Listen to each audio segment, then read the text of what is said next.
Welcome to the Who, What, Why podcast. I'm your host, Jeff Schechtman. The metaverse notwithstanding, the nexus between what happens on the internet and what happens in the real physical world is disappearing. The blood-brain barrier between the two has broken. And every day in our finances, in our interpersonal communications, in our entertainment, in our transportation, and even in what we eat, the connection between our digital world and our real world is further integrated. Reactions to this vary from "I'm terrified of everything," "the government should control the internet," to "there is no privacy," to "I have nothing to hide, and why should I care if I'm being served up greater convenience." The fact is that vast sums of data on all of us are being collected, sometimes in the name of convenience, sometimes in the name of national security, and it's unclear exactly what's going on. It's unclear where security theater starts and real security begins. In short, the cyber world presents 21st century problems that have not yet been solved, much less fully understood. We're going to talk about that today with my guest, Bruce Schneier. He's a public interest technologist working at the intersection of security, technology, and people. He's been writing about security issues since 2004 and is a fellow and lecturer at Harvard's Kennedy School. He's a board member of the Electronic Frontier Foundation and chief of security architecture at Inrupt, Inc. He is the author of numerous books, including We Have Root and Click Here to Kill Everybody. It is my pleasure to welcome Bruce Schneier here to the Who, What, Why podcast. Bruce, thanks so much for joining us. Thanks for having me. What was that 2004 thing you mentioned? You started your blog in 2004. Right, and I thought I was late in blogging, and now everyone thinks I'm early. You were ahead of the curve. But I don't know. I mean, in my community, there were a lot of bloggers, and I remember for years not wanting to blog because it just felt, too fast. I was doing an email newsletter, and I liked that. I liked the monthly cadence.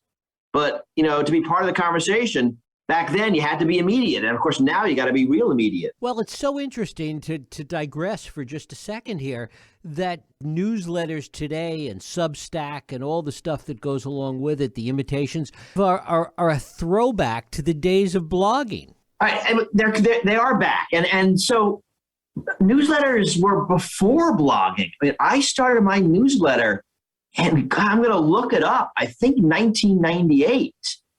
And then it became a blog, and that was to be faster. So newsletters were cool. They were not cool for a long time, and now they're cool again, right, with Substack and other ways that people are actually monetizing their newsletters, which I never did. But it's the classic case of everything old is new again. It just comes around in a just slightly different form. I guess, yeah. So I started my newsletter in 1998, and my first book was 1993. And right, then the blog was 2004. Well, I mean, Bruce, it's a good way into this because you've been looking at this so long. And one of the things I was thinking about in anticipation of our conversation is the way in which this world that you're involved in changes so rapidly, not just over years, but almost over months. And that it seems like it is an endless struggle because what you solve today, what you're able to protect today, changes tomorrow. Talk about that in a general sense first. And I think that's true. And that's bigger than security. That's tech. And those of us who are steeped in tech know it, that things change so fast.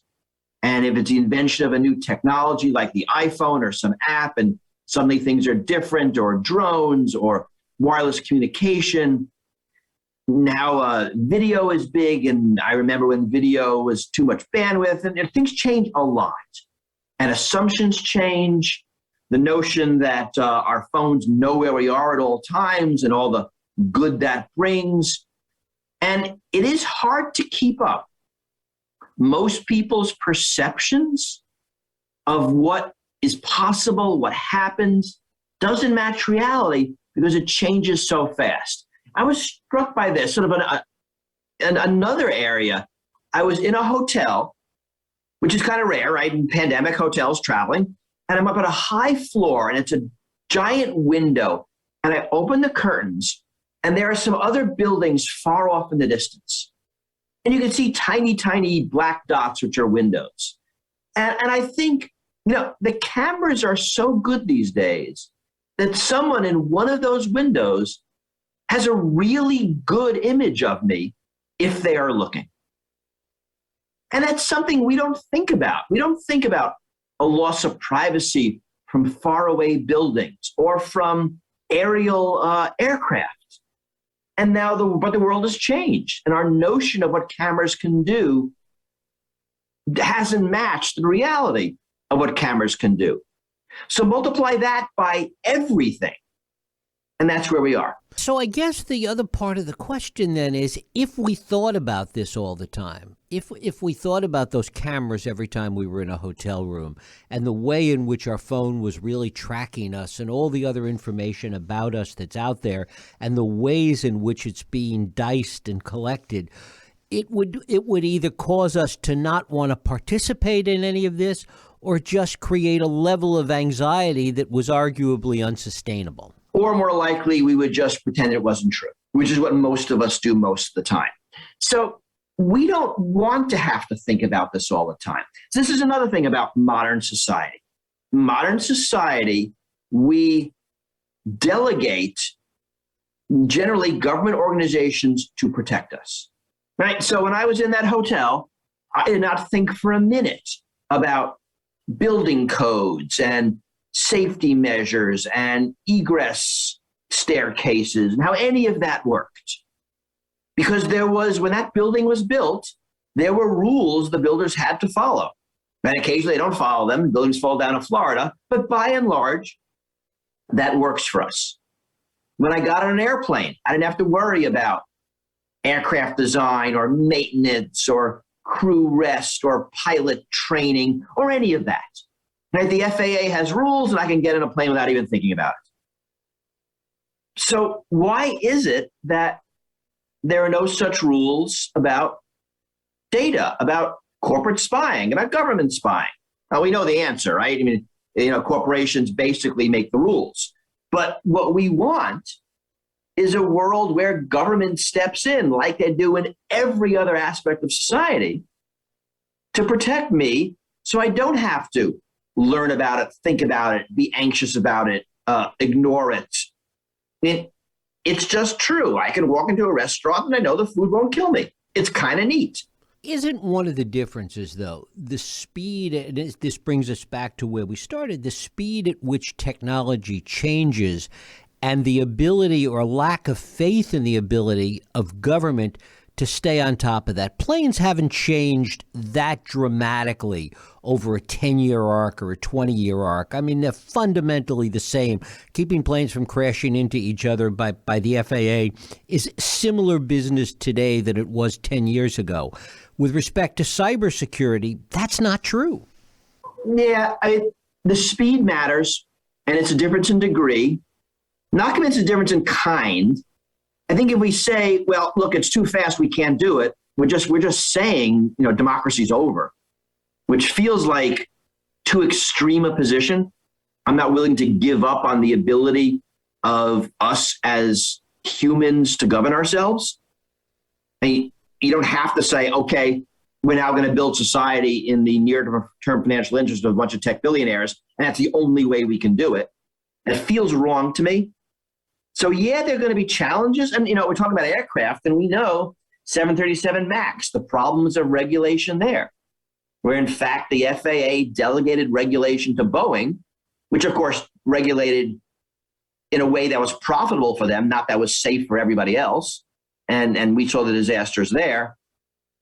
So there are a lot of challenges here, but I don't think we as a people should give up our ability to decide what society should look like. Right? We really don't want to run the world for a bunch of oligarchs. That feels bad. I'd rather do it flawed than not do it at all. Is one of the differences, and one of the reasons people seem to be less concerned, is that it's not necessarily a life or death situation. If you eat tainted food, you could die. If you're in a plane crash, you will die.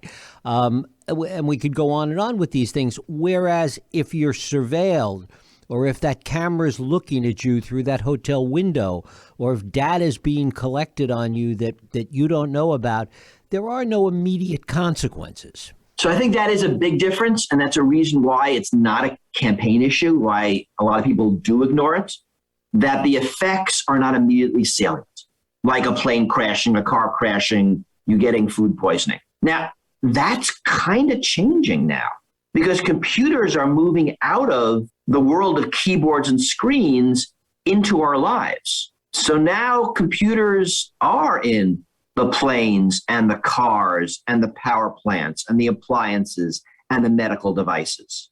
So we're moving into a world where this stuff is life and death, where the way these systems work determine whether your hospital is working or not, or whether the cars stay on the road or not. So that change, I think that difference is important. I think you put your finger on why people are willing to let this slide in a way they're not in those other areas.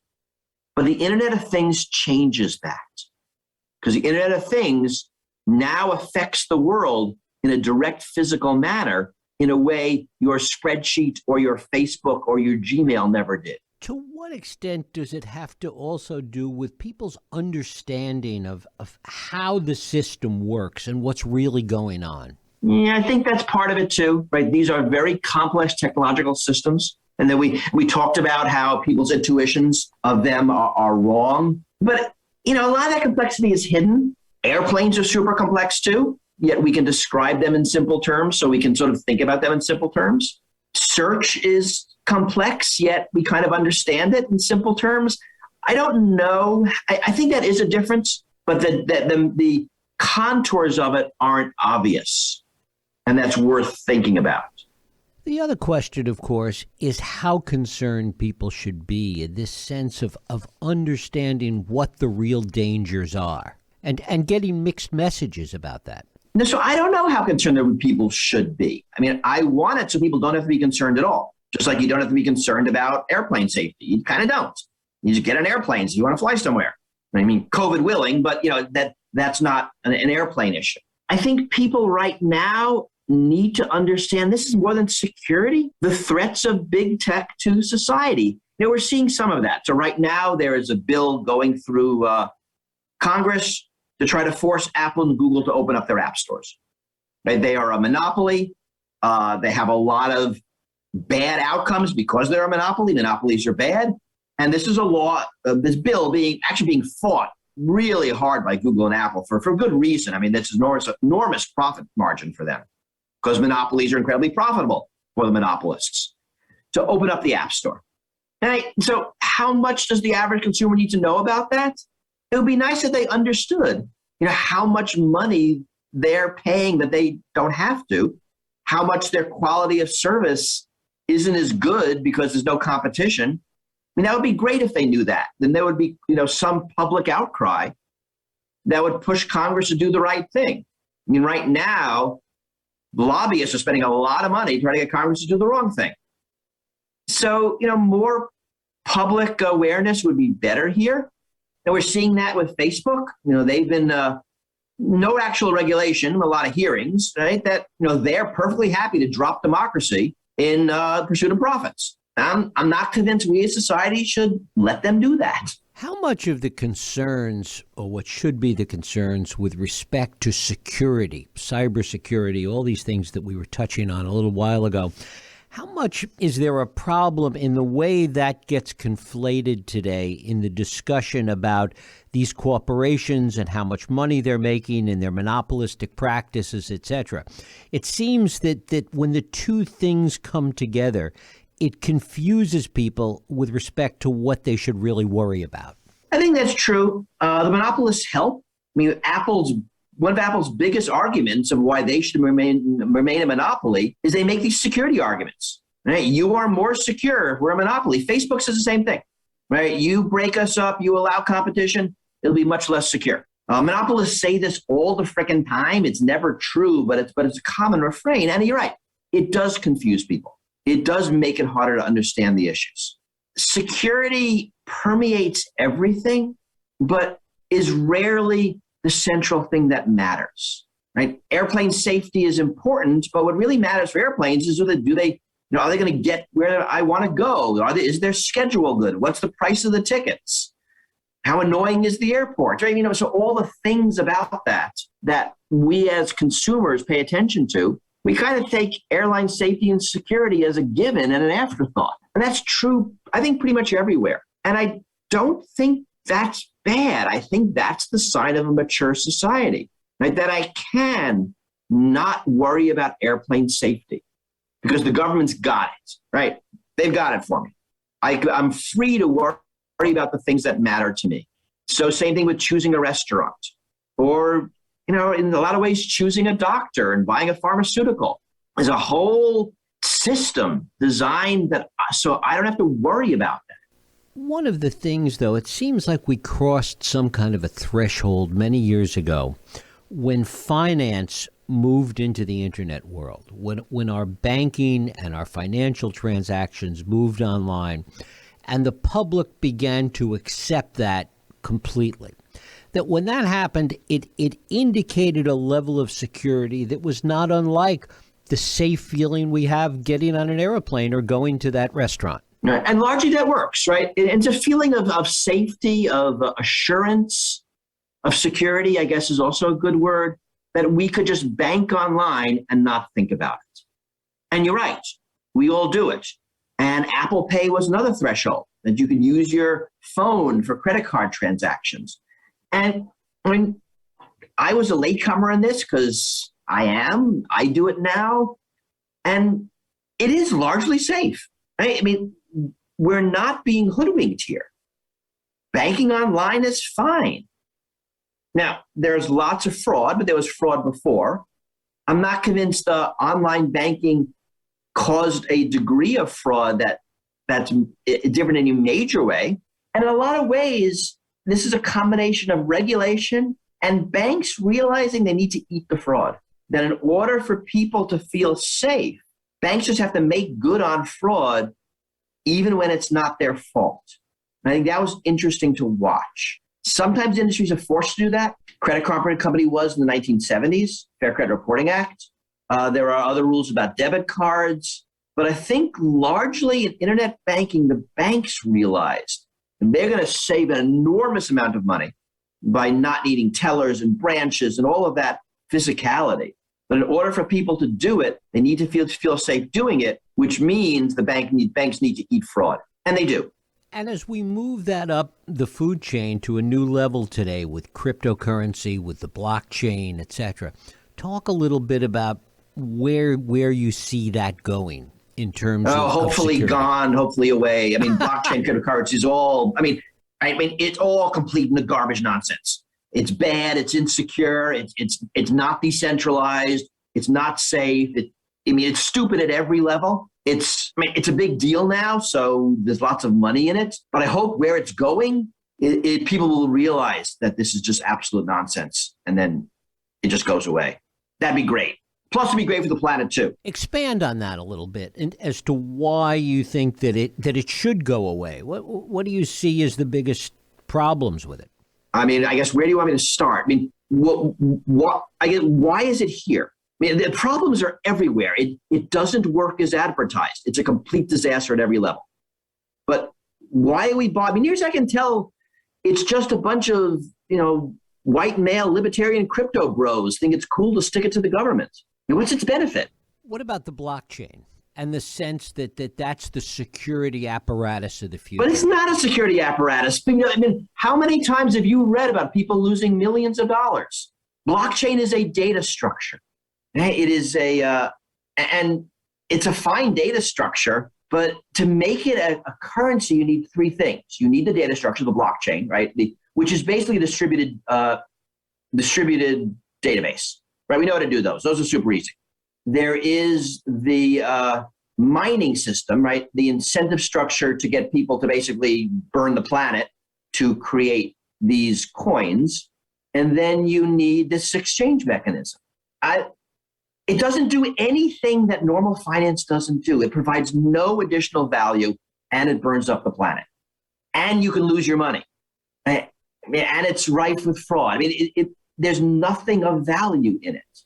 Why do you think it has caught on the way it does, or at least captured the imagination of Oh, some God, parts of the libertarian public? crypto bros. 100%. Right? And then it became a thing, and then it increased in value. So now it's a speculative bubble. What's the downside in terms of the broader effect it has on what we should be concerned about? I mean, a couple of downsides. I mean, one is people losing an enormous amount of money in this. And when the bubble bursts, they'll lose even more. But the amount of fraud and just hacks and, in this, in all this, a lot of it's in the centralization. When people think Bitcoin's decentralized, but I mean, that's just not true. And it enables ransomware. And this is a big deal. I mean, the reason ransomware is a thing is because of cryptocurrencies. And the problem with any ransom system is moving the money, right? And for ransomware, the normal banking system won't have anything to do with them. And suitcases full of $100 bills are really, really heavy. So the reason ransomware works is because there are these cryptocurrencies. And regulating that space and would do a lot to get rid of ransomware. So there's just one. But I think pulling money out of government control is actually kind of stupid. There's a reason why governments issue currencies, and it's a good one, and we generally like it. And the notion that any investment vehicle where if you forget your password, you lose your life savings and there's no recourse, or you lose your hard drive and you lose your life savings, there's no recourse. How anyone believes this is secure makes no sense to me. Sorry, this is just, I mean, it is a weird speculative bubble we're living through. And hopefully it'll end soon because the environmental cost is ginormous. What, in your view, should be our greatest concern with respect to cybersecurity today? The concern I have is primarily not the illegal uses of our data, but the legal uses. I worry more about the governments and corporations who are doing things legally than I am about the criminals.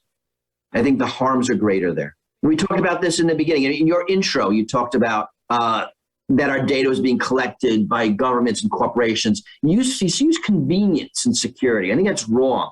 It's not convenience, it's profit. Right? I mean, we're being surveilled for security, which is defined in any number of different ways, whether the US or China or Russia or France or Switzerland or Australia, and then also for profit, generally not ours. Is it unrealistic to think that any of these companies are going to do anything that isn't governed by that profit motive? Oh, of course not. That's why you need government to step in. I mean, you have to go to a company and say, I mean, yes, you have a profitable business buying and selling human kidneys. We've decided that's illegal and immoral. You can't do that anymore. I mean, yes, you as an auto manufacturer are producing cars that explode on impact, or gasoline has too much lead in it.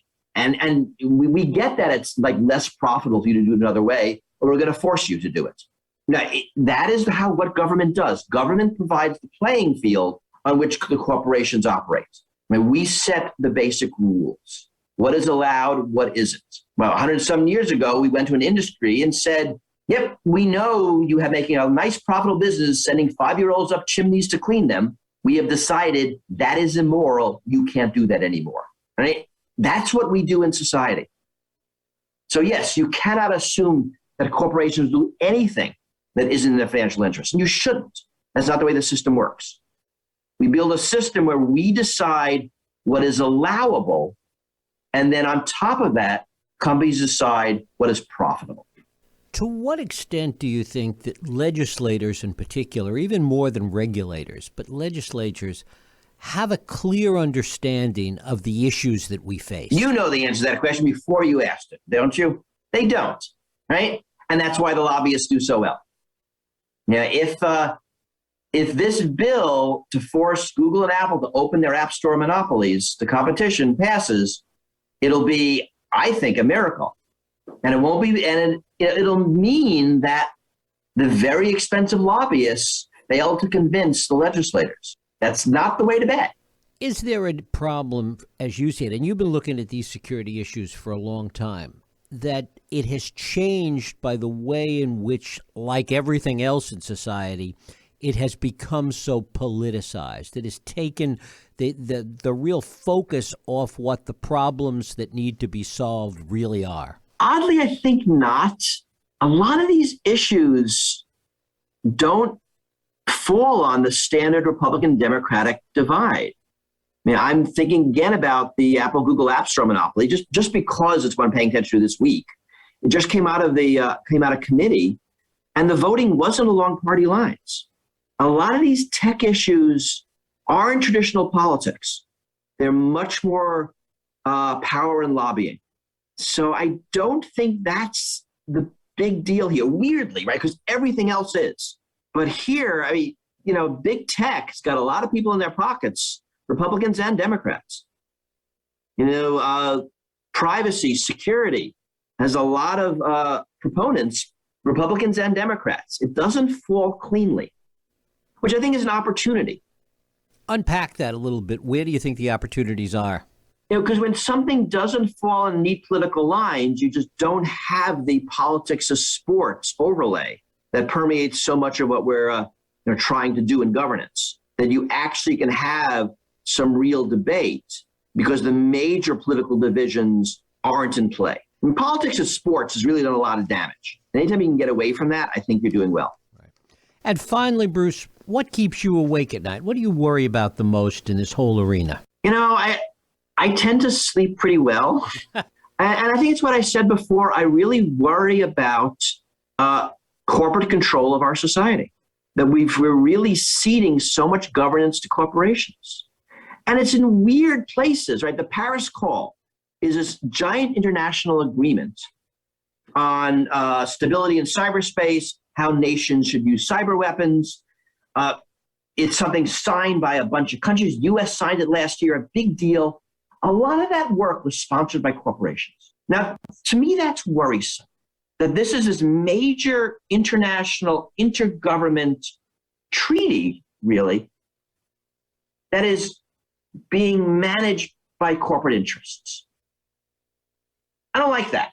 I mean, it's like if our nuclear proliferation treaties were run by Northrop Grumman.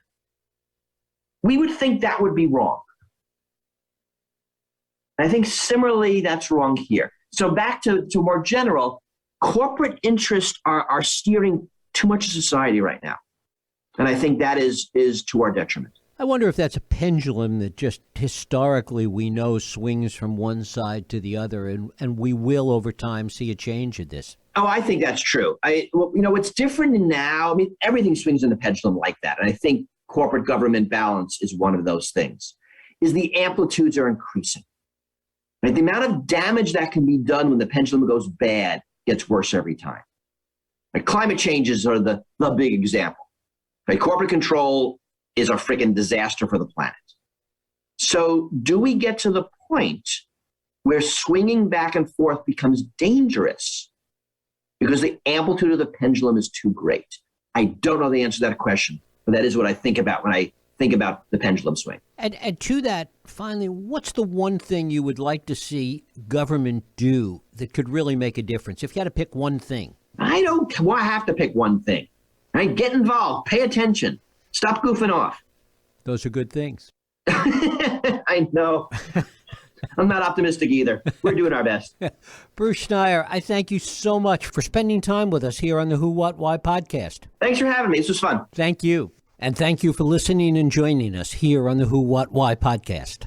I hope you join us next week for another Radio Who, What, Why podcast. I'm Jeff Sheckman. If you like this podcast, please feel free to share and help others find it by rating and reviewing it on iTunes.